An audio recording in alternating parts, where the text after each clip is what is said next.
Hey everyone, and welcome back. The update has finally stopped updating, well actually finished updating rather, and the atomic shop has arrived back with some new items to look at. Let's see what they are. First of all, pick up the Heart Wrencher skin for the pipe wrench, because this will actually have some associated quests with it, or like challenges more so, which will yield you perk cards, I think they said, lunchboxes and weapon repair kits, as well as some weekly challenges on like a community level, which will get you free atomic shop items like a unique variant of the Backwoods Bungalow, so that's kind of nice. So yeah, pick it up for sure. It costs literally nothing, so why not? There are some returning items with the Sheltered Mainframe bundle, of course, which actually, for whatever reason, is now bundled up together, but I don't think they were like one bundle. I think they're like two separate bundles, but whatever. The terminals are here and they are pretty nice. I already showcased them in several build videos. We've got the White Spring Resort stuff still being here, with the Vault Atrium Shelter being still available, of course. There is some new stuff here with the... actually, sorry, this is not the new stuff yet, but there are some nice stuffs here rather. The junk fences are pretty good. I would recommend picking them up if you haven't already. Rainwater Collector is collecting dirty water, so that's kind of unique in that sense, but again, nothing really special. Fusion Flea Stash is actually a decent item. I have that for kind of easy to use decor, with like Cars theme. The Junkyard Power Armor Paint is back, and another Power Armor Paint, which is somewhat similar, I would say, the Park Ranger Power Armor skin. And you will see that this is available for all the Power Armors, including the, sorry, where is it?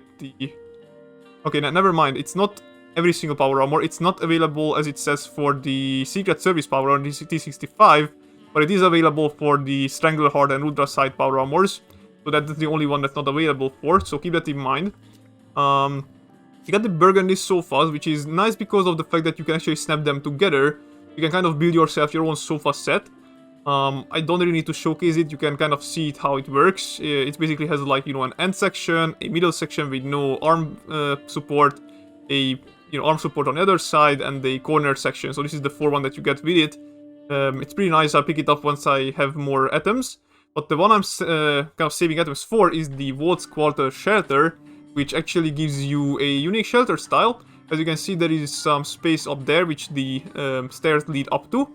And these are some other, vault rooms with like aquariums and whatnot back there. This is how the top looks like that you saw from here, this part. And this is some certain room decors or like fillings or whatever you call this, so that's kind of nice. I think you can change the, like, it's what trying to showcase is that you can change the walls in this with the different, thingamabobs, because I don't think they are separate walls or like separate rooms. It's not that big. But yeah, I don't have enough to showcase it just yet, but subscribe to my channel and I'll be doing a build video with this next for sure, because I actually have ideas for this. And I would say it's a pretty good one, it's interesting ones. But yeah, as you can see, there's a lot of things you can do with it. I'm kind of aiming to do like actual proper like vault with all sorts of different themed quarters, I guess you could say. But yeah, as you can see, it's actually looking quite spacious, so hopefully once they actually add the fact that you can use vendors, even at least as decors, as well as display cases, this will be a very, very good one to use. But yeah, that's pretty much everything for this week. Hope you guys enjoyed, and let's jump into the patch notes. Hey everyone, and welcome back. We are here, and looking at the patch notes, since we are still waiting for the game to actually go live, there are a few interesting things that I didn't expect to drop today, so I'm gonna go over those in more detail, but let's just look quickly at what you already knew was gonna coming. The increase to the stash space, that's also nice. There is some updates to the UI of the Pip-Boy, so that's, I guess, kind of useful. I don't know, I didn't really have an issue with the one I had before. There is the vending machine stuff with the 1, 2, 3-star legendaries. That's actually pretty useful, because then you probably will be able to avoid a few useless travels. And this thing for the color update, I don't know much about that, like how that actually works, so good for them, I guess. Not gonna change much in my opinion, at least not for non-colorblind people. Okay, so this is just basically going over more details, as well as some stuff like Atomic Shop, which makes it so that the unbought items can be like seen separately, which is nice. The other 3 rewards, which is nice as well, but again, I'm gonna have to see how that works out, because sadly there are a lot of things in the rare reward pool. So despite, not getting stuff like stupid signs and whatnot, it's still gonna take you a lot longer than you would expect to get all those rare plants. This event is gonna be interesting, by the way, keep an eye out for that, because there are some good stuffs coming with it, especially with the Backwoods Bungalow's usual, like unique variant, which might be nice, we'll have to see. And there comes the, bug fixes, which is actually interesting, because it's not only bug fixes, there are also some changes. I'm going to tell you which ones are interesting. These ones are not that interesting, if I remember correctly. There is just some fixes with clipping issues and lighting and whatnot. Okay, so there is one which is interesting, the disease one, which is red worms now only increase radiation damage taken from consuming food and drinks. Red zones, ghouls hitting you, they're not gonna do twice amount of red damage, so that is nice. That's basically a nerf to ghouls altogether.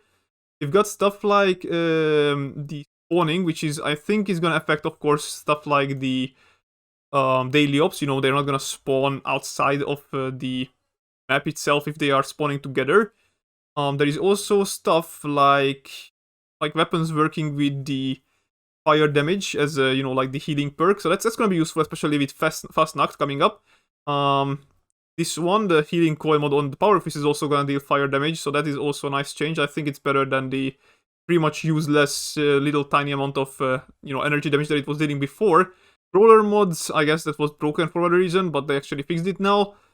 This one is interesting. The reduced ammo weight legendary effect, I didn't actually know it was broken, but apparently it was, and it didn't reduce your explosive ammo weight, so, it's making just a little bit more, I guess, less useless the explosive weapons. Also, another thing that's making the explosive weapons a bit less useless, it says that fixed an issue with certain weapons that shoot multiple projectiles taking too much condition damage.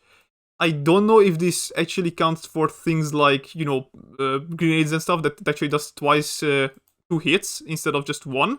You have to see. I'm gonna probably have to do some testing on my own if nobody else does. There is also stuff like targeting HUD only, highlighting hostile targets, which is nice, especially for keen fights where everything is a bit hectic. The explosive events mod, it has been broken since the beginning of the game, but right now they realize that it's broken, so they switched out the functionality and made it so that the fusion core drain is actually, 5% less. Which, for leg mods, everybody's using nowadays the ones that increase your carry weight. But for power armor like the Strangler Heart, when that one is actually really hard to get, because you actually need to learn the Calibrated Shocks mod, that's what the name is. You can only get it for Ultra Sight power armor, of course, but that's super rare. So for that one, since nobody else can mod it for you, since you can drop it, this one is gonna probably be a decent alternative. If you are at least running low on fusion cores, but whatever. There is also stuff like the Crusader Pixel reflex sight being fixed. I heard that from some people that was a bug, and that's actually nice to see fixed. I wish they fixed the other sights on the Gauss pistol and the Plasma caster as well, but I don't think they did yet, sadly. The Bone Club actually getting the wounding mod, which I think wasn't showing up. It was saying just no upgrade. So I don't know if you actually need to learn that. Like, you need to grab Bone Clubs, because I don't think those drop in non-legendary quality. I think there is like 1 or 2 locations for each of them. But if it can be learned from that, then it might be interesting to look into whether if it's any good weapon to upgrade your legendary ones, because legendary weapons always come without any mods. So we see how bloodied wounding mod Bone Club does against other stuff. It's probably not that bad, because the regular Bone Club is actually a decent weapon. There is some stability improvements and whatnot, so that's nice, I guess. Hopefully the servers will be a bit more stable. There's also some perk changes, which is interesting. Logi, for example, now actually working properly against stuff like minigun wielding, super mutants and assault rifle users. So that's nice to see. Friendly fire has been changed to work a bit differently. So it doesn't stack, but it heals faster. So you actually need to wait until the effect wears off, but at least it will be actually more effective. But probably easier, so that you don't need to focus as much. You can hit the target with the whatever weapon you're using, and then focus back on shooting the enemies, and then heal it again once the effect wore off. So that's nice. I think that's a decent change. Stabilized working properly is nice to see fixed as well, because I did see it on my own character that it was not working sometimes as intended, so that's nice. Yeah, that's pretty much all about it. There is a few more fixes, like stuff like festival locations being a bit improved, I guess. Also that the perk coins will not display visual bug, which is nice. It sometimes scares me that I lose like 50 per card points. But yeah, that's about it. Some new changes that I didn't expect to be added, but I guess it's better than what I expected. At least it's usually, or like most of them are welcome changes, to be fair. So yeah, that's all about it pretty much. Hope you guys enjoyed, and let's see what the Atomic Shop has in store for us in the next update.